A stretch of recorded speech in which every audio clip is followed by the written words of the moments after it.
Where your treasure is, there will your heart be also. God has given us unlimited treasures in His Word. Every time we open it, we can discover a new treasure or admire an old one. What will we find today? Let's dig in. Here's Carla Early with Treasure Hunt in the Word.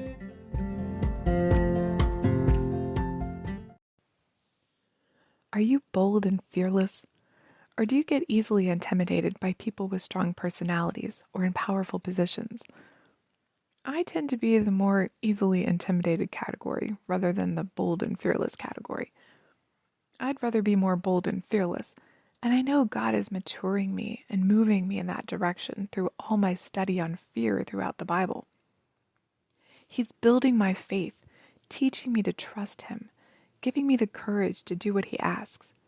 But I still relate to that easily intimidated feelings, especially in confronting people. Maybe you can relate too. I know Moses sure could. When God told him to go to Pharaoh, be his spokesman, and tell him to let the Hebrew slaves go, Moses' first reaction was to basically tell the Lord, "You've got to be kidding, not me. No way." But this man, who would have been quaking in his sandals had he had them on, just thinking about approaching a mere man, albeit the most powerful man in the world at the time, that same Moses had no problem marching up a mountain into God's presence of smoke, lightning, and thunder sometime later, when everyone else in Israel was terrified at the very thought. Why do you think this was?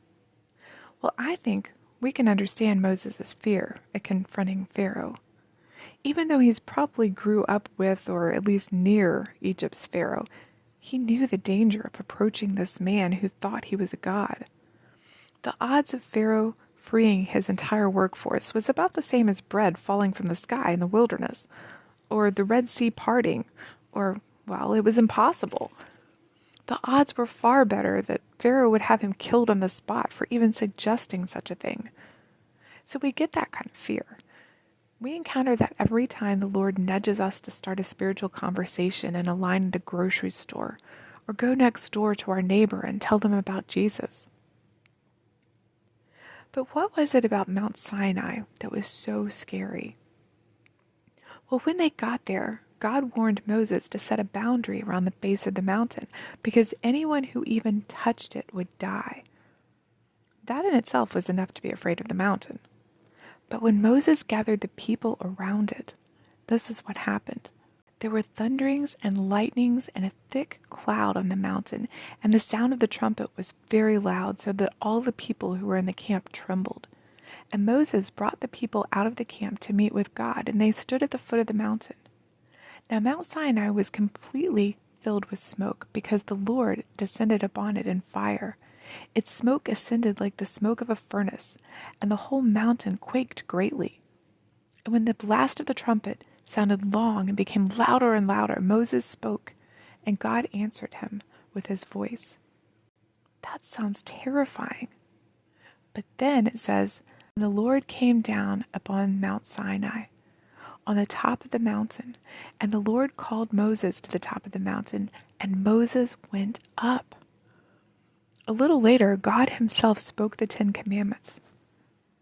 The people responded in Exodus 20:18-21. Now all the people witnessed the thunderings and lightning flashes and sound of the trumpet and the mountain smoking, and when the people saw it, they trembled and stood afar off. Then they said to Moses, "You speak with us and we will hear, but do not let God speak with us, lest we die."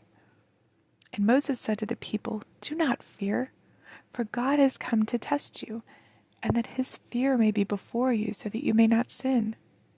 So the people stood afar off, but Moses drew near the thick darkness where God was. Everyone else was backing away, trembling in awe and fear, but Moses drew near into God's presence and stayed there for 40 days. Why did Moses not run in fear? Why was he drawn into God's presence at that point? I think it's because Moses knew the Lord. Love conquers all fear, and he knew the Lord loved him. I'm sure he feared the Lord in that awe and reverence sort of way, but he wanted to be in the presence of God. They had a history together.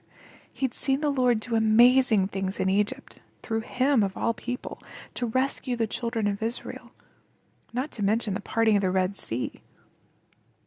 Moses' faith had matured.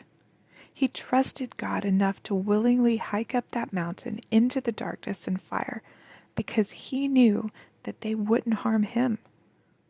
That's why we can fearlessly approach the Creator of the universe each day as we come to him in prayer.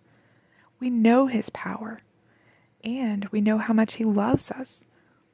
We can be fearless in his presence and learn to be fearless in other situations for the obvious reason that he is right there with us. You can contact us at treasurehuntintheword@gmail.com. We'd love to hear the treasures God has given you through his word. You can listen to other episodes at our website, which you can find in the description below. Thanks for listening, and remember, where your treasure is, there will your heart be also.